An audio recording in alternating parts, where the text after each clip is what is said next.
Olá, amados, graça e paz. Que Deus abençoe grandemente a sua vida. Espero que dentro desse tempo que nós vamos passar juntos, através desse vídeo, que Deus possa tocar a sua vida de um jeito especial e derramar muito daquilo que é próprio dele sobre você, sobre a sua vida, sobre a sua família. Esse é o desejo do meu coração, que as bênçãos do Pai estejam sobre todos vocês. Eu gostaria de, nesse tempo, ou nesse momento, nesse início, eu queria ressaltar o desejo do meu coração de estarmos reunidos novamente como igreja, e tudo indica que agora vai acontecer. Já desde o dia 8, as igrejas estão se reunindo, já estão podendo ter culto presencial. E nós vamos começar a partir dessa semana, da semana agora que iniciou, nós vamos começar as nossas atividades ali na Cell Church. A partir de quarta-feira nós já teremos um culto ali, e assim, as quartas e domingos, os dias dos nossos cultos, nós vamos estar desenvolvendo uma atividade cujo foco principal é adorar a Deus e trazer sobre as nossas vidas as bênçãos dos céus através da palavra de Deus. E eu gostaria muito de poder contar com todos vocês, mas esse começo nós temos que começar com um número reduzido. Enfim, dentro da comunidade da Cell Church nós vamos estar informando as coisas da maneira como elas vão estar acontecendo, e nós vamos ter então as nossas reuniões. Glória a Deus, porque estamos podendo novamente nos reunirmos como igreja. Isso é importante demais. A Bíblia nos ensina que é bom que os irmãos vivam em união, porque nessa unidade ou nessa reunião, Deus escolheu para derramar vida e bênção para sempre. Eu não consigo entender como tem pessoas que não gostam de igreja, de estar na igreja, que fogem desse momento ou dessa reunião congregacional, visto que é ali que Deus derrama vida e bênção para sempre. Ah, mas Deus abençoa a minha vida. Eu entendo que Deus abençoe a vida de todas as pessoas, porque Ele é Deus amoroso, paternal e deseja muito abençoar, mas escolheu um lugar onde a vida fluiria de uma forma abundante. E para mim, esse lugar é a igreja, quando os irmãos estão reunidos de forma congregacional. Alguém pode dizer assim, mas pastor, eu sou a igreja. E é verdade, você é a igreja, eu sou a igreja. Agora pensa, quando nós nos reunimos, o que é que isso não proporciona ou não produz no mundo espiritual? É nesse momento em que a igreja está reunida que Deus derrama vida e bênção para sempre. E então, quarta-feira nós estaremos reunidos ali. Mas muito bem, para esse tempo, Deus tem colocado algo no meu coração e eu quero compartilhar com você. Quero falar sobre algumas coisas que são importantes para a nossa vida. O nosso desenvolvimento, o nosso crescimento, ele é fundamental. E nós não crescemos senão pela palavra.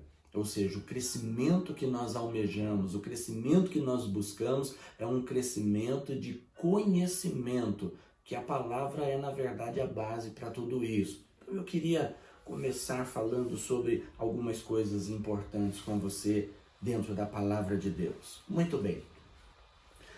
Para que o homem pudesse ter um relacionamento com Deus novamente, visto que o pecado rompeu com essa possibilidade desde o Éden, era necessário que algo acontecesse na vida desse homem. E esse algo é visto de duas formas, através de uma ótica natural e através de uma ótica espiritual. O que seria isso? Nós vamos falar um pouquinho sobre novo nascimento, nascer de novo. É importante? Faz algum sentido a ideia de nascer de novo? Alguém pode dizer assim, poxa, nascer de novo é essencial, é fundamental. Mas a gente, quando olha para Jesus, a gente vê Jesus falando disso uma única vez, sobre a importância do novo nascimento.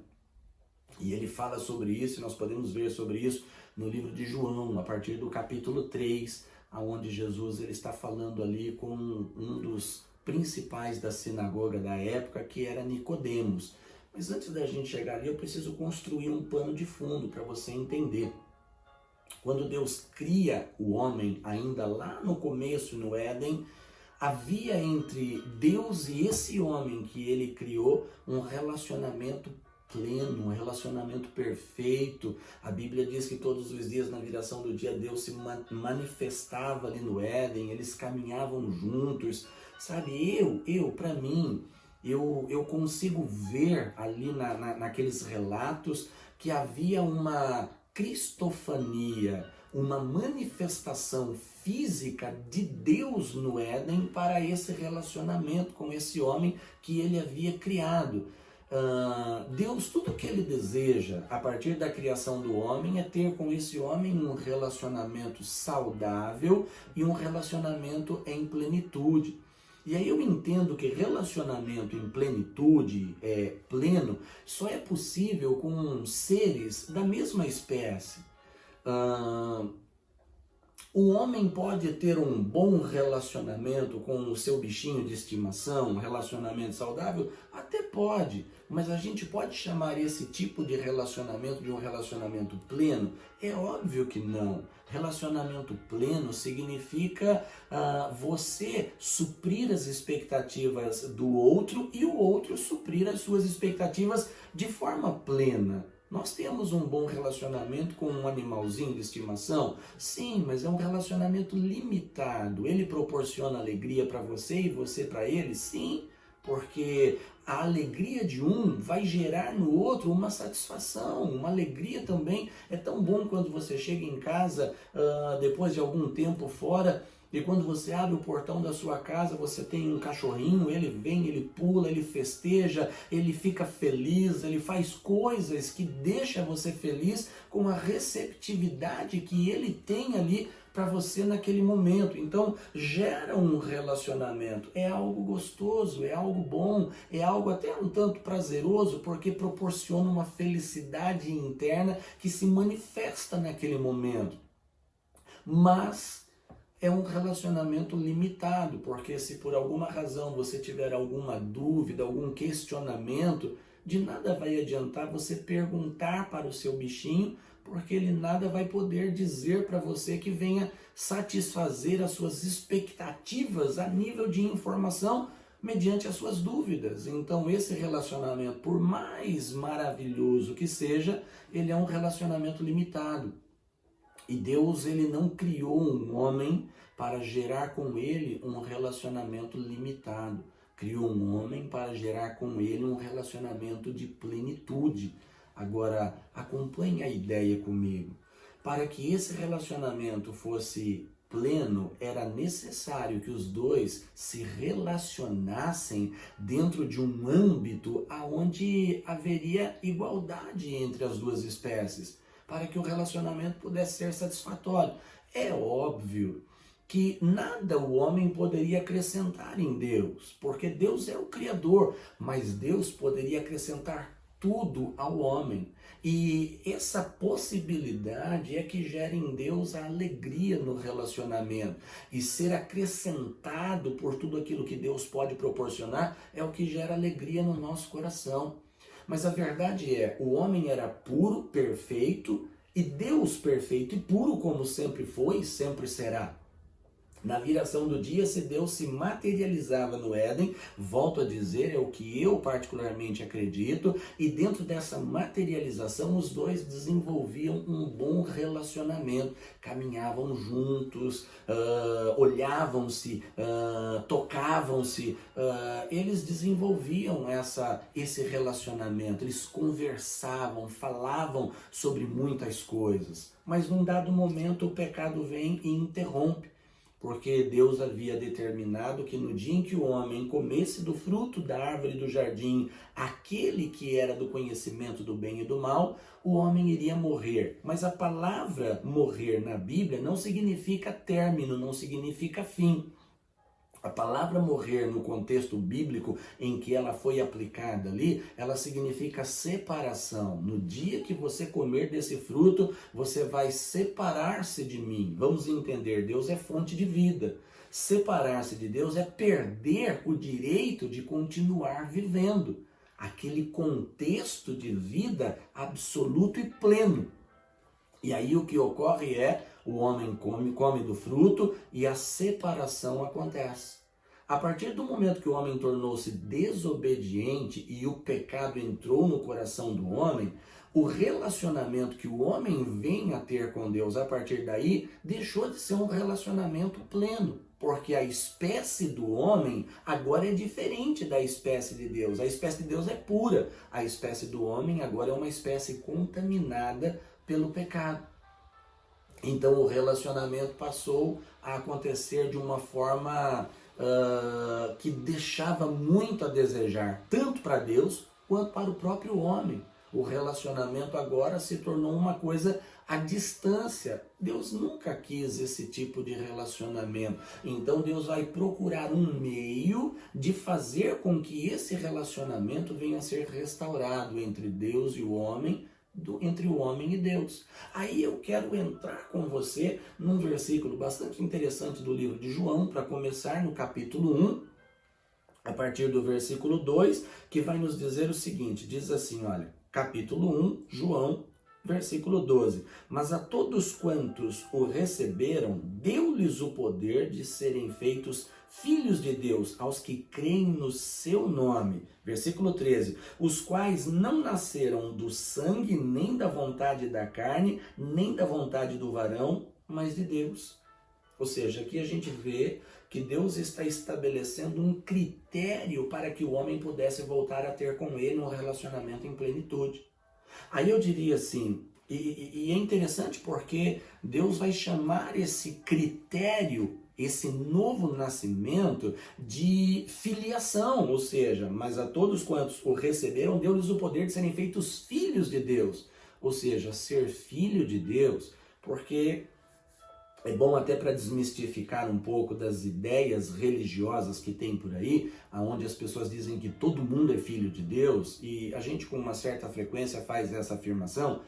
Nem todo mundo é filho de Deus. Eu diria assim, todas as pessoas são criaturas de Deus, porque foram criadas por Ele, mas não são filhas ou filhos dele, porque ser filho implica em uma atitude particular de cada indivíduo, uma atitude pessoal de cada indivíduo. Sem essa atitude não dá para ser filho.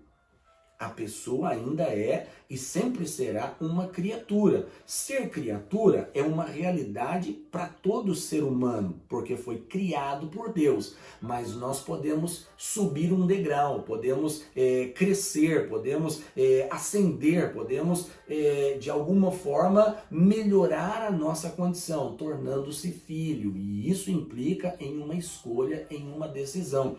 O versículo 12, como eu disse, mas a todos quantos o receberam, é necessário recebê-lo.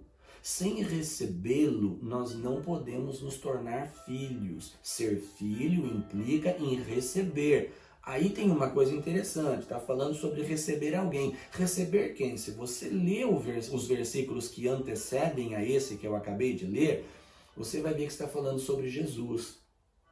Sem receber Jesus, ninguém se torna filho de Deus. Ninguém se torna filho de Deus sem receber Jesus.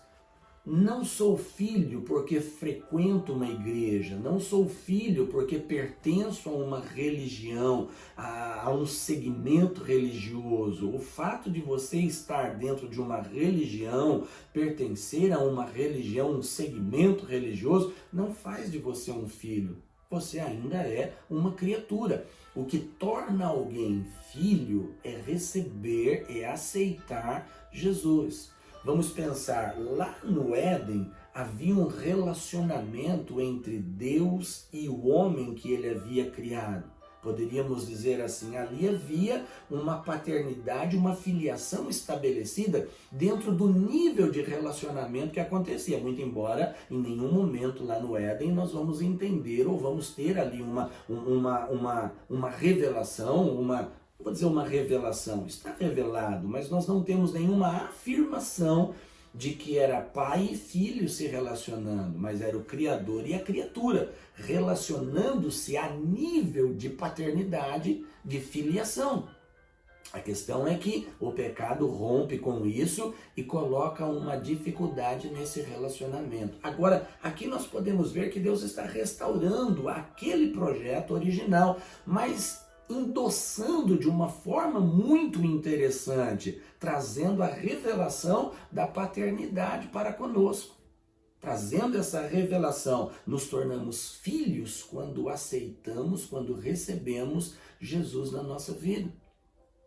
Isso é muito importante para nós, isso é essencial. Então, para tirar aquela mentalidade em que todo mundo é filho, é importante entender, é necessário aceitar Jesus. Vou reforçar aqui, mas a todos quantos o receberam, deu-lhes o poder de serem feitos filhos de Deus. Agora preste atenção, aos que creem no seu nome.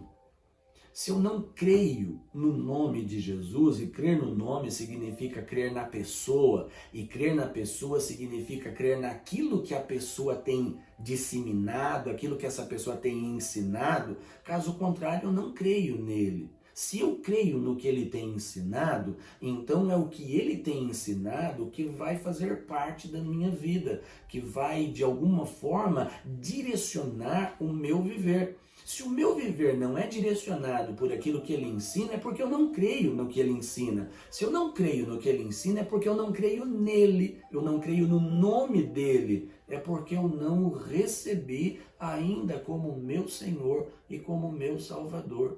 As coisas do reino, elas se manifestam ou elas se desenvolvem na nossa vida a partir do momento que a gente recebe isso para nós. Então, nascer de novo significa aceitar Jesus. Puxa vida, mas nascer de novo é um pouco complexo. Mas aí a gente vai para o mesmo livro de João, no capítulo 3, e Jesus ele fala com um fariseu ali, e ele traz algumas revelações que são extremamente simples de compreender a maneira como ele fala. A gente pode pegar aí a partir do versículo 1 que diz assim: havia entre os fariseus um homem chamado Nicodemos, príncipe dos judeus. Este foi ter de noite com Jesus e disse-lhe: Rabi, bem sabemos que és mestre vindo de Deus, porque ninguém pode fazer estes sinais que tu fazes se Deus não for com ele. Jesus respondeu e disse-lhe: na verdade te digo que aquele que não nascer de novo não pode ver o reino de Deus. Disse-lhe Nicodemos: como pode um homem nascer sendo velho? Porventura pode tornar a entrar no ventre de sua mãe e nascer? Jesus respondeu: na verdade te digo que aquele que não nascer da água e do Espírito não pode entrar no reino de Deus. O que é nascido da carne é carne, e o que é nascido do Espírito é Espírito. Não te maravilhes de te ter dito: necessário vos é nascer de novo. O vento sopra onde quer, e ouves a sua voz, mas não sabe de onde vem, nem para onde vai. Assim é todo aquele que é nascido do Espírito. O Espírito, na verdade, opera do jeito que ele bem entende na vida das pessoas que a ele dão esta liberdade. Aonde há liberdade, o Espírito opera. Aonde não há liberdade, o Espírito com certeza respeita e não vai fazer absolutamente nada. Mas como nós estamos falando de um relacionamento em plenitude, a importância do nascer de novo, eu queria ressaltar quando Jesus diz no versículo 5, ele vai dizer: na verdade te digo que aquele que não nascer da água e do Espírito não pode entrar no reino de Deus. Isso me faz entender ou pensar da seguinte maneira: uma criatura meramente não pode entrar no reino de Deus. Quem entra no reino de Deus? Os que são filhos, os que nasceram de novo. E aí Jesus coloca uma condição para esse novo nascimento que é muito interessante, porque ele fala assim: aquele que não nascer da água e do Espírito não pode entrar no reino de Deus. Então vamos pensar, é necessário nascer da água e é necessário nascer do Espírito. Diferente do que muitas pessoas dizem que nascer da água é nascer através do batismo nas águas, eu diria, Jesus não está falando sobre nascer da água nesse contexto. Até porque o versículo posterior vai definir isso. O versículo 6 diz assim: o que é nascido da carne é carne, o que é nascido do espírito é espírito. Jesus está falando sobre aquele que nasce carnalmente falando e o que nasce espiritualmente falando. Por isso, novo nascimento. Por quê? O primeiro nascimento é o nascimento carnal. Quando Jesus fala assim sobre nascer da água, ele está falando sobre o nascimento natural. Porque somos formados na água. Pensamos assim, lá no útero materno, a partir da fecundação do óvulo, nós estamos no processo de gestação. Ali, nós estamos sendo formados em água. Existe uma placenta, essa placenta é cheia de um líquido, é o líquido amniótico, que é, na verdade, alguma coisa muito similar à água, ou seja, é uma água, é a primeira coisa que evidencia o momento do nascimento de uma pessoa, é que rompe a bolsa, rompe a placenta, rompe ali e a água sai.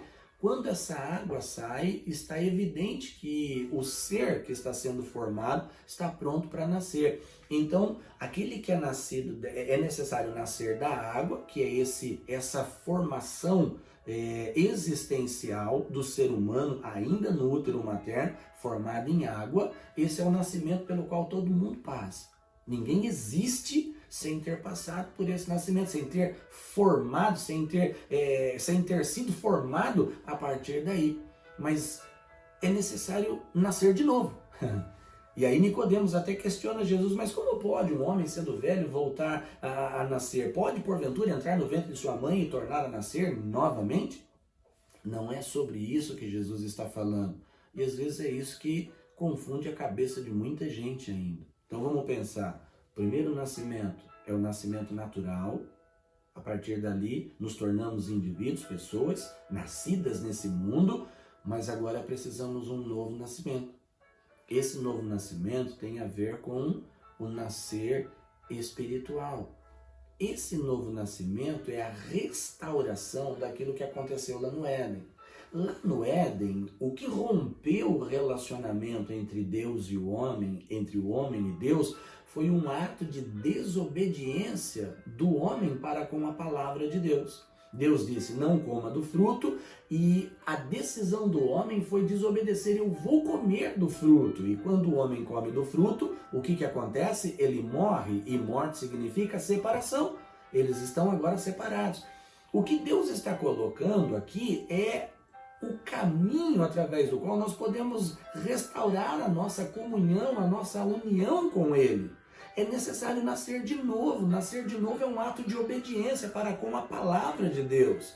É quando eu aceito aquilo que Jesus ensina como regra para a minha vida, como caminho a percorrer. Por isso Jesus diz assim: eu sou o caminho, a verdade e a vida. Quando eu aceito o que Jesus ensina por intermédio da palavra, eu aceito que isso é o curso através do qual eu tenho que percorrer, e me submeto a isso por uma ação voluntária, é como se eu estivesse restaurando. É por isso a importância do nascer de novo. Nascer de novo é o que me permite voltar a ter com o Pai uma comunhão. Vamos pensar assim, lá no Antigo Testamento não, né? Bom, embora esteja lá, mas lá no começo, Deus descia e ele se equiparava ao homem a nível natural, porque Deus ele assumiu uma forma física para ter um relacionamento com o homem no Éden. Todos os dias, na viração do dia, Deus se manifestava no Éden.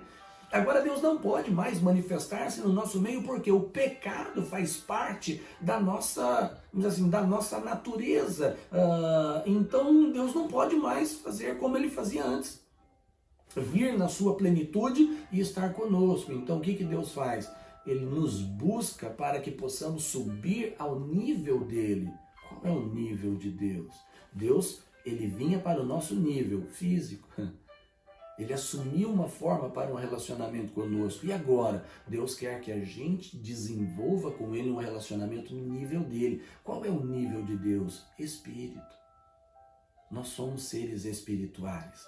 Na verdade, a Bíblia me ensina que eu sou um espírito, eu tenho uma alma e eu habito num corpo.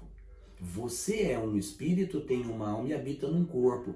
Eu creio na tricotomia, eu acredito nela, que nós somos seres tricotômicos, formados em 3 aspectos: espírito, alma e corpo. Há quem acredite na dicotomia, que espírito e alma é a mesma coisa. e o corpo. Mas eu creio que o espírito é uma coisa, a alma é outra coisa que o espírito tem e o corpo é outra coisa, na qual o espírito com a alma habitam dentro. Essa é, na verdade, a nossa composição. Quando o homem desobedece, o espírito do homem perde essa ligação com Deus.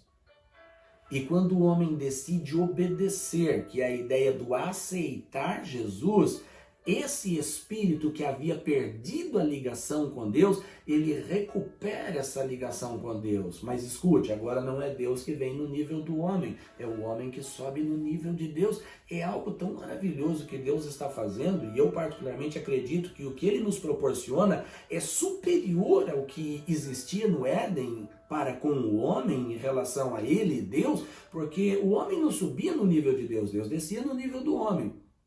Deus se rebaixava ao nível da humanidade para um relacionamento em plenitude.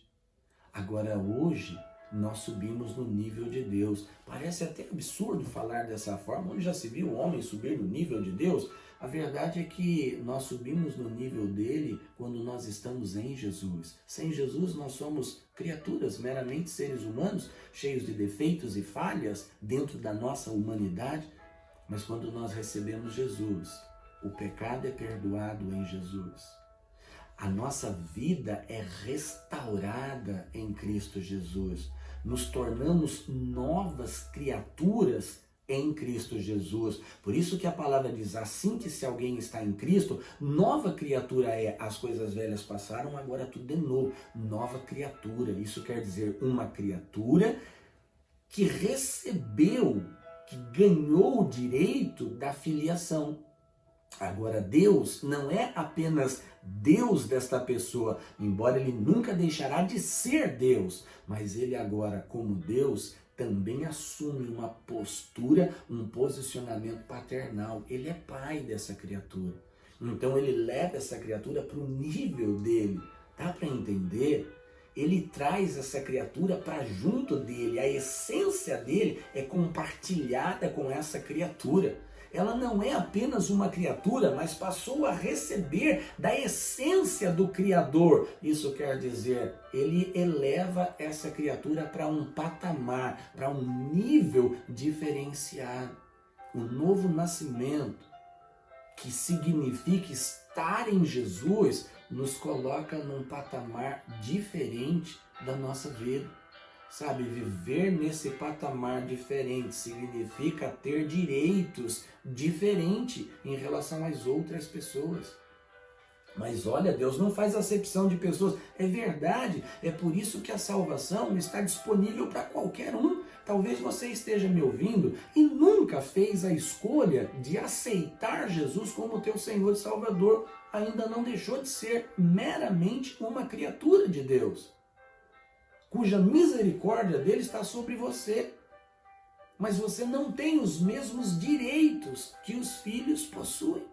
É como aquela mulher que vem desesperada pedindo a cura da filha para Jesus, e Jesus fala, olha, não é lícito pegar o pão dos filhos e dar aos cachorrinhos. A mulher vai dizer, olha, mas os cachorrinhos comem das migalhas que caem da mesa. Uma coisa é comer da migalha, outra coisa é comer da mesa. Quem come da mesa é que proporciona migalha. Quem come migalha, come migalha. Ser filho significa ter o direito de sentar na mesa junto com o pai. O nível é diferente, o patamar é outro, o relacionamento, a forma, o nível de relacionamento é outro. Você faz a escolha do nível de relacionamento que você quer ter com Deus. Se você quer ter um relacionamento com Ele a nível de criatura, ou se você quer ter um relacionamento com Ele a nível de filho, e Ele como seu pai. E na qualidade de pai, Ele quer te oferecer tudo o que você precisa, porque isso é o que um pai faz, ele supre as demandas, as necessidades do seu filho. Pais carnais, que são limitados, eles se desdobram de todos os meios e jeitos para tentar suprir as demandas do seu filho, as necessidades do seu filho. Agora vamos pensar num Deus que tudo pode. Ele pode tudo sobre a vida daqueles que o aceitam e o recebem como pai. e que tornam-se por direito seus filhos. Lembre-se, aos que o receberam é que ganharam o direito de serem filhos. Se ainda não houve essa recepção, se ainda não recebeu Jesus como seu Senhor, como seu Salvador, você não tem o direito de ser filho. Puxa, pastor, você está me condenando? Não, não sou eu que condeno. A palavra é que gera essa consciência. É a palavra que nos ensina quanto a essa verdade. E escute, a boa notícia é que hoje, agora, nesse momento em que você ouve esse vídeo, você pode abrir o seu coração para que ele torne-se seu Senhor. É só você dizer, Jesus, eu te recebo. Mas escuta, não é um ato verbal. E às vezes as pessoas se equivocam aí. Eu recebo Jesus como meu Senhor e meu Salvador. Tá, isso é o primeiro passo, mas essa recepção, ela não consiste num único passo, mas em passos que se seguem a partir dali. Porque se ele é o meu Senhor, o meu Salvador, porque assim, a Bíblia fala lá, mas a todos quantos o receberam, deu-lhes o direito de serem feitos filhos de Deus, aos que creem no seu nome, dentro do que eu já falei, crer no nome significa crer na pessoa. Crer na pessoa significa crer que o que ela ensina é a verdade, única e absoluta. Se eu não creio que o que ele ensina é a verdade única e absoluta, então eu não creio nele. Consequentemente, não creio no nome. Mas ser filho significa crer no nome, crer na pessoa e crer que o que ele ensina é a verdade única e absoluta. E se é a verdade única e absoluta, eu não tenho outras opções. Ah, mas eu escolho fazer isso, mas eu escolho fazer aquilo, mas eu escolho isso, eu quero isso, eu faço assim, eu vivo assim, eu penso assim. É porque você ainda não crê nele. Crer nele não te dá muitas opções. Mas escute, tem uma coisa interessante. A vontade dele, ela sempre será boa, perfeita e agradável. Ninguém se arrepende de viver aquilo que Deus tem estabelecido. Ah, onde já se viu, ele me manda perdoar, eu não consigo perdoar. É porque você não decidiu, é porque você não o aceitou, é porque você não acredita que o que ele ensina é o melhor. Quando você acreditar nele e o que ele ensina é o melhor, você vai ver que perdoar se torna uma coisa um pouco mais simples de se fazer. A obediência não é difícil, desde que o que se pede para obedecer seja benéfico. E escute, não existe nada mais benéfico do que aquilo que Deus pede para você.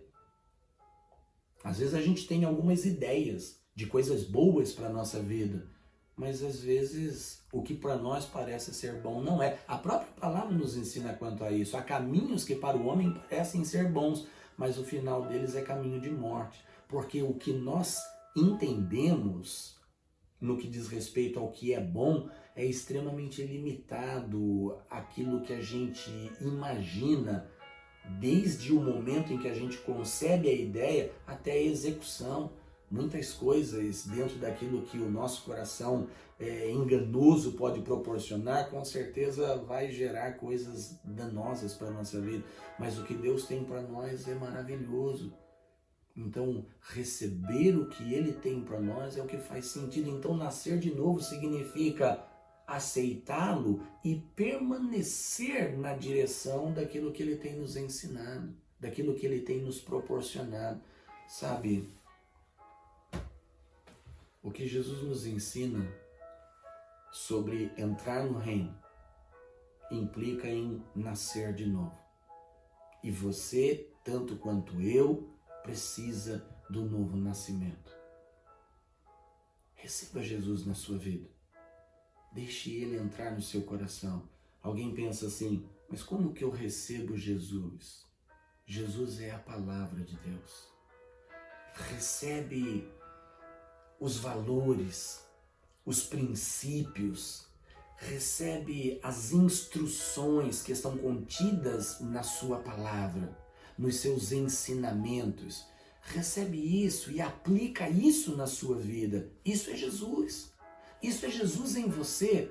Quando você obedece a palavra, você tem duas opções. alguém te feriu, você tem a opção de armazenar uma mágoa no seu coração, um ódio, um ressentimento, ou o que a palavra te ensina, vai e perdoa. Você tem as opções e você decide perdoar. Essa decisão e essa prática é Jesus na sua vida. Quando você decide amargar a angústia, a revolta, a mágoa, isso é o seu coração, isso é a humanidade, isso é o ser humano caído, corrompido, sem essa intimidade legal com Deus. Ele, por sua vez, está vivendo uma vida comprometida com o erro. Mas quando você decide perdoar, isso é Jesus. Quando você decide ignorar, isso é você. Quando você decide amar, isso é Jesus. Então, quando você começa a ler a palavra e ela te dá instrução para tudo, e sobre tudo você começa a colocar em prática a palavra, isso é Jesus na sua vida. Isso significa que você aceitou Jesus, nasceu de novo e está vivendo em Jesus. Está desenvolvendo a vida que Deus espera. A vida que Deus espera que você viva. Jesus é o melhor, ou Jesus é a melhor escolha no que diz respeito à vida para nós. Eu, de todo o coração, desejo que você viva uma vida prazerosa, uma vida que faz sentido, uma vida abençoada. Para isso, eu desafio você, deixe que ele entre no seu coração, nasça de novo, passe pelo processo do novo nascimento, entre num campo da obediência. Eu decido obedecer aquilo que a palavra de Deus me tem estimulado. A coisa mais essencial, e isso resume tudo que a gente poderia falar aqui, o mandamento essencial de Deus para a minha vida e para a sua vida é: ame a Deus sobre todas as coisas e ao teu próximo como você é capaz de amar a você mesmo. Se você amar a Deus sobre todas as coisas e amar o teu próximo como você é capaz de amar a si mesmo, você resume tudo o que Deus espera que você faça na sua vida através simplesmente do amor. Lembrando que amor é a essência do que Deus é. Deus é amor. Quando você ama, você está vivendo Deus. Que Deus abençoe grandemente a sua vida e que a palavra ministrada possa produzir um efeito poderoso no seu viver. Lembre-se, viva com Jesus. Não viva da maneira como você bem entende, mas viva o que ele tem ensinado. Creia no nome, creia na pessoa, creia no que ele ensina. Amém? Que Deus abençoe poderosamente a sua vida. E eu gostaria de orar por você para que essa palavra pudesse entrar no seu coração. Lembrando que quem convence é o Espírito Santo, não sou eu. Também não tenho nenhuma pretensão de convencer ninguém, apenas de compartilhar o que já está convencido dentro de mim. E eu queria compartilhar, ou melhor, orar para que isso também acontecesse com você. Feche os seus olhos. Pai, eu peço que o Senhor visite cada pessoa que ouve esta pregação, que ouve essa mensagem, e eu peço que o Senhor toque no coração desta pessoa, eu peço que o Senhor toque na mente dessa pessoa, todos os obstáculos, todas as barreiras, dificuldades que existem e que impossibilitam essas pessoas de verdadeiramente experimentar esse nível de relacionamento com o Senhor, que nesse momento venha a ser desfeito. E que o relacionamento, no nível em que o Senhor quer ter com esta pessoa, possa acontecer na proporção em que acontecia quando o Senhor se manifestava no Éden para se relacionar com Adão. Deus, que essa pessoa possa ter essa mesma liberdade num relacionamento com o Senhor. Abençoa todos os ouvintes, abençoa todas as pessoas que assistem a esse vídeo. Abençoa, Deus, os familiares dessas pessoas. Eu libero sobre esta pessoa toda sorte de bênção em nome de Jesus Cristo.